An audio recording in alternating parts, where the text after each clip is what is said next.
What's up, everybody? Welcome back to a brand new episode of WWE Content. And let's talk about the craziest week I think I've ever seen in wrestling history when it comes to WrestleMania around the corner. I mean, Randy Ortan going berserk again on Matt Cardona. You got Damian Priest and R-Truth as the new WWE Tag Team Champions. The women's division has gone crazy berserk with the women's WWE Tag Team Champions division, along with the fact that Jay Cargill, BFAB, and Meechin are now teaming up after weeks of Jay Cargill pulverizing these girls. They decide to take down Rhea Ripley, which, by the way, makes no sense, but we'll get into that later.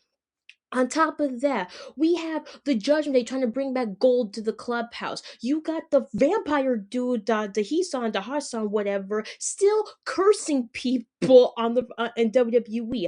Then you got Jelly Roll fighting Kid Wilson, which, by the way, pretty surprising, I might add. Jelly Roll coming back after a massive loss at SummerSlam against Logan Paul and Drew McIntyre.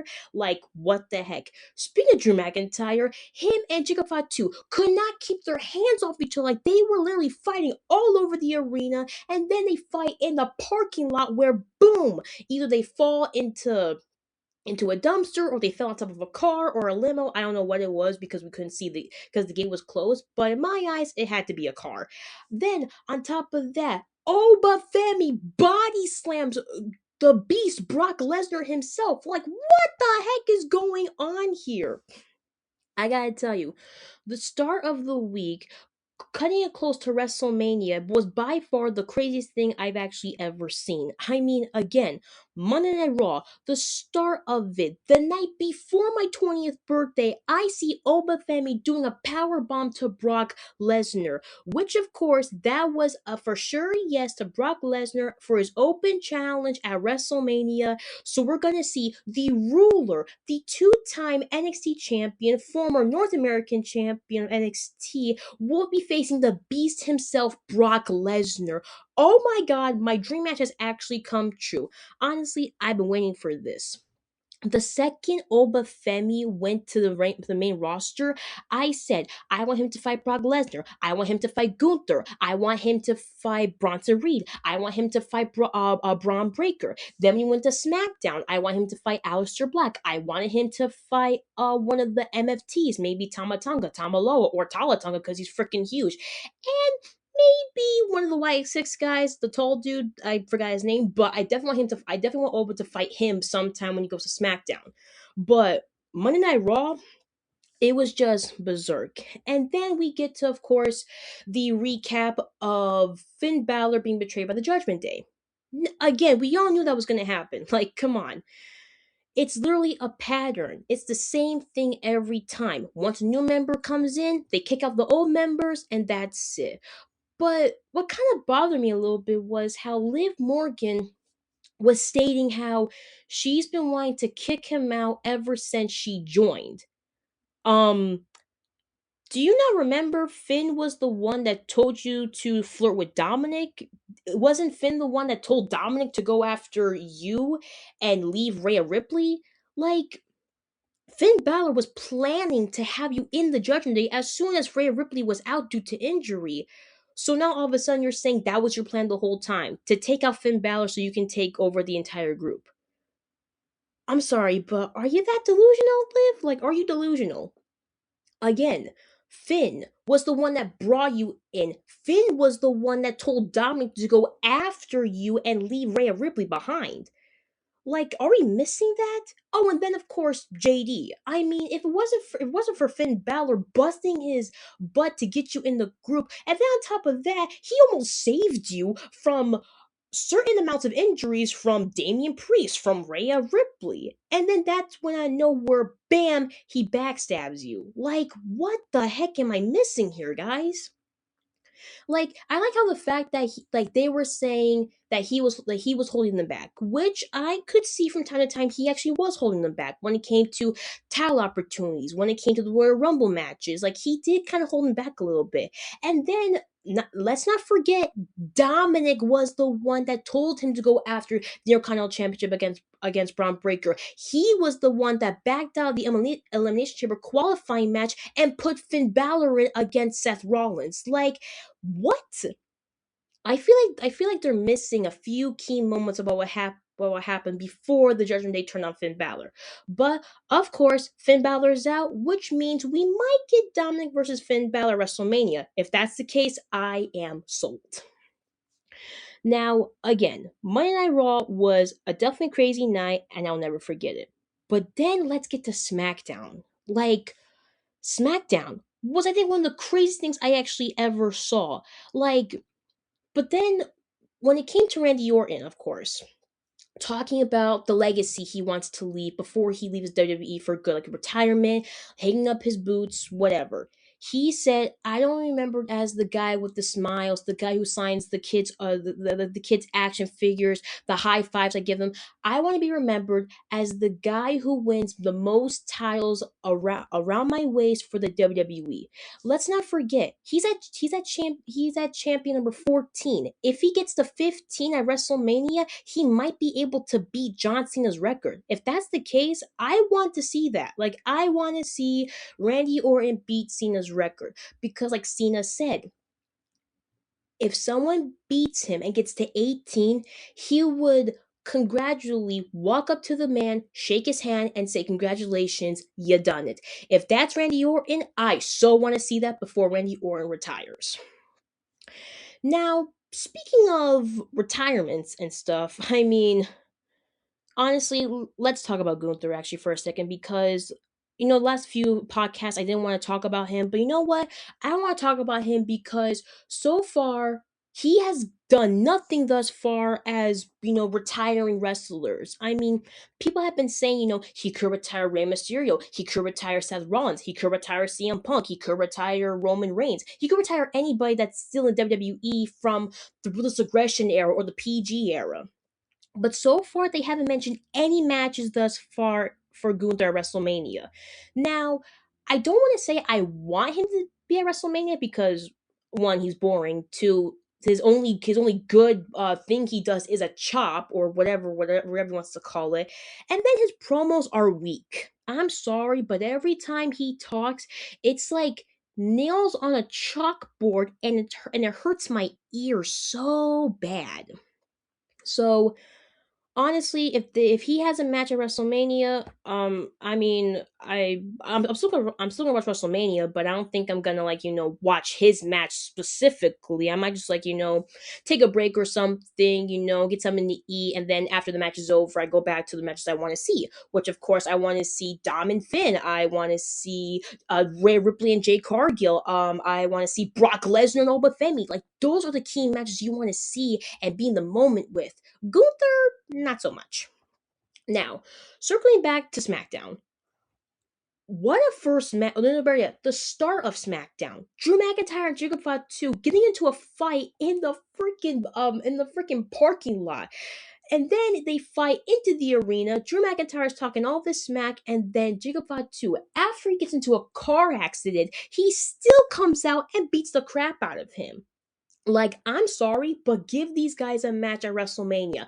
Please, make it a no holds bar or make it a street fight, make it a Hell in a Cell match. I don't care what. I don't care what you do with the match specifically, as long as these two guys are in the ring together and they're gonna beat the hell out of each other, it's gonna be a match to see at WrestleMania. But the fact of the matter is, after this crazy first minutes of chaos of Drew McIntyre and Jacob Fatu almost killing each other, we get to the first match, and the first match already was the Tag Team Champions match, the MFDs versus Damian Priest and R-Truth. Whoever had Damian Priest and R-Truth teaming up together on SmackDown and had it on their bingo card, I'd say put a stamp on it because that actually happened. The fact that not only they outsmarted the MFT, not only our truth did the whole Ron Cena, five knuckle shuffle, the attitude adjustment, but on top of that, him and Damian Priest actually had good teamwork together. I was pretty surprised because they're a pretty funny duo, and the fact that they were tag teaming against the MFTs, I mean, that was a pretty decent match in my book. Close to the end. Of course, the White Six and the MFTs, they're still going at each other. The Lantern still with Solo Sokoa. And honestly, at this point, they don't care about tag team titles. They don't care about gold. They just want the Lantern back. I mean, it was Bray Wyatt's Lantern lantern. That's Uncle Howdy's lantern. That's his brother's lantern. He needs it back for the family. So not only the Y6 actually came and helped Damian Priest and R-Truth, but R-Truth does an attitude adjustment on JC Mateo and he wins the tag team titles with Damian Priest. The look on Priest's face when he saw how R-Truth pinned the guy, he's like, what the heck just happened? Am I now tag team champions with this guy? Like, that first match was like a crazy awesome moment. So then, of course, you got, standard tag team matches, number one contenders match for the tag team championships. You got crazy brawls happening left and right, outside the ring, inside the ring, in the parking lot. The vampire dude is still cursing people. And then, and then what I saw was a little bit out of the ordinary. Candice LeRae helps the Morrissey Machine Guns beat Fraxium. Now, we all know Johnny Gargano betrayed the Motion Machine Guns due to Dasama Champa telling him, he's got to stop being nice. He's got to be mean again. He wants to be the bad guy. Like, everything, all in all, he literally betrayed his best friends. But the fact that Candice LeRae helps them, it's like, what's your angle here, Candice? Like, really, what's your angle? I get your husband is a little bit depressed right now because he lost tag team titles, his best friend moved to another company and everything, but what's really your angle here? And the fact that one of the guys from Mercy Machine Guns actually looked at her, but didn't say anything. Like, he didn't tell his tag team partner, Candice helped us win. No, he just sat there, like, he just stood there, and he just enjoyed the moment. He enjoyed the win. So, I don't know what's their angle here. I don't know if they're gonna come back to Johnny Gargano and help him get out of his funk, or Candice LeRae is gonna leave Johnny Gargano and go to Mercy Machine Guns as their valet. Like I don't know what's gonna happen thus far, but we will find out later on in the future before WrestleMania hits. Now, WrestleMania, the women's division again, Jade Cargill and Rhea Ripley. I keep saying this numerous times. I keep saying this. But Jade Cargill can't wrestle for her life. She just sucks. She defended the title once, and it wasn't even a good title defense, and it sucked. I think the only thing that was great about the title defense was that it was the day before Valentine's Day, and Dom and Liv had a romantic evening ringside with chicken nuggets and champagne. That was the only thing that was entertaining. Like, people were actually looking at the dinner section between Dom and Liv, than focusing on the match between Jade Cargill and Jordan Grace. Like, seriously? And then, Rhea Ripley. She can literally talk the talk and walk the walk. Like, she can cut a badass promo, she can kick anybody's ass, and she can really dominate the women's division. But what got me upset was how BFAB and Michin come out, and I thought they were gonna beat Jade Cargill and they were gonna team up with Rhea. But no, they team up with Jade. I'm like, are you freaking kidding me right now? Like, this is the same girl who pulverized you, beat the crap out of you more times than I can even count, saying that you guys are worth nothing, and yet you're teaming up with the same girl. Like, what? Like, that whole segment to me was just weird. It was confusing. Now, I was starting to like BFAB and Michin, but now I don't like them anymore because they're teaming up with Jade Cargill, and honestly, I hate to say it. Actually, no, I don't hate to say it. Actually, she's a waste of talent. I don't know why WWE thought signing her up was a good idea. I mean, she can't wrestle, she can't get a good promo, and her outfits. Let's talk about her outfits for a second. Her outfits suck. I'm sorry, but her outfits suck. They're not matchy matchy. Some of it's like all weird, and it looks like she's getting ready for the freaking Met Gala in New York City. Like, what the heck is up with her outfits? And again, her wrestling skills they're weak. Her promos are weak. Like, she can only cut like a 30-second promo and walk out the ring like nothing happened. And what's funny to me was that when she comes out, nobody cheers for her or even boos her. It's like the moment she steps into the ring, silence. Like, no chants, no boos, no cheers, no nothing. Just complete silence. As a matter of fact, I'm pretty sure half the people who were in that arena that night on SmackDown went to the bathroom the minute she was talking. I'm like, no one likes her. No one thinks her promos are awesome, and yet she's our champion. She's our champion for the WWE representing the women's division.